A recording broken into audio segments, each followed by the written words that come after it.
You are still watching the Morning Call here on Africanews. Now we get into our second leading story.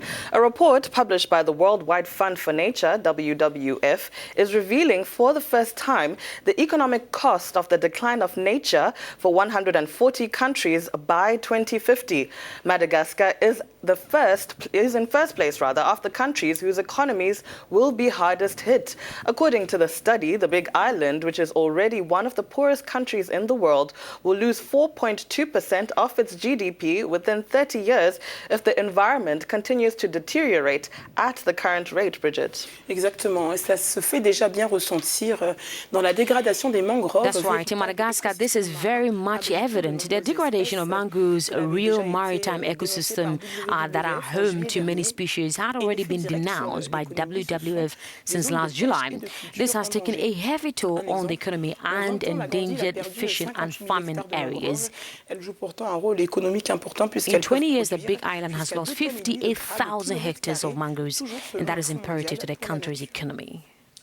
And with us now is former presidential candidate Serge Jovial Imbeh, who is currently joining us from Luxembourg in Luxembourg. An interesting report by the Global Environmental Facility there, and it seems that the revelations on Madagascar are not so surprising. So can you tell us more on that? Exactly. What you have said is true. It's something that doesn't surprise me. Why doesn't it surprise me? Because even the IMF, the World Bank, and all of Madagascar's technical partners since 2008 had already warned about this, as far as Madagascar is concerned. This report I have read talks about mangroves, but there are also other factors such as rosewood. It takes 300 years to cultivate rosewood, and it takes 300 years for it to reach maturity. So since 2008, we have been exporting rosewood on a massive scale, cutting rosewood everywhere because it brings in financial windfall. In Madagascar, we think that global warming is just a mere talk.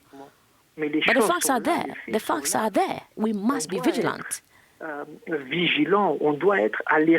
We must be conscious to these things. Le problème est connu de tous pourtant et le pays a lancé plusieurs programmes de reforestation. Alors d'après vous, pourquoi est-ce que la situation continue? So the country has launched several reforestation programs. What can you say about this? Les politiques, comme vous l'avez dit, c'est des politiques de show uniquement. On cultive les arbres aujourd'hui. Well, policies, as you said, are just facades. We grow trees today, okay. If we grow the trees but we cut down, what's the point? It means the effort made is just for publicity, to show the world that we are making efforts. We grow trees today and protect the ones you already have. I would invite you to go to the areas where they have launched projects. There is not a single plantation, whereas there are thousands of nursery trees that they have planted. Is that having an effect? Does it have an effect on the economy of the country, on the environment of this country? When we do something, if we plant trees, we have to follow up on them and see and assess the growth. We want to plant corn, for example, so that we can eat. It is not that we plant it once and let it grow on its own. No, we have to follow up. We have to assess the situation. So I believe we don't have to do things just to please people or just to please the media. Now, as a political player, what solution do you propose to reverse this disastrous situation? For me, the first measure to be taken should be education. Education of our generation. We are talking about the state here. But it is not only the state that is responsible, but the whole population is responsible. And if we don't educate the population properly, there is no impact. So the most important thing we must do urgently is to educate the population at a grassroots level. It's imperative. Teaching children about the environment and environmental protection is the first way to go. The second thing is to allocate a budget. on a un ministère de l'environnement. We have a Ministry of Environment, but if you look at it, it doesn't even represent 1% of the GDP of this country. Madagascar, I know that there are no means, yes, but there are many subsidies that I receive.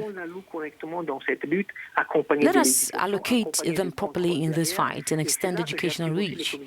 And this is where I also draw the attention of the international community. Whatever the field of intervention in Madagascar, we must not only give subsidies, but we must also have monitoring bodies behind them. Est-ce que le financement qu'on a donné, est-ce que les subventions qu'on a données au niveau de l'environnement, il y a vraiment l'utilisation dans l'environnement, dans la protection de la nature? So everyone is responsible, and we must work together. We absolutely must work together. Thank you very much for your insight. We have to end that there. That was the former presidential candidate, Serge Jovial Imbeh, joining us from Luxembourg, here on The Morning Call. You are still watching the program, and remember, you can catch these and plenty more stories here on African News, as well as on our website, africanews.com, in English and in French. Now, still to come in the program.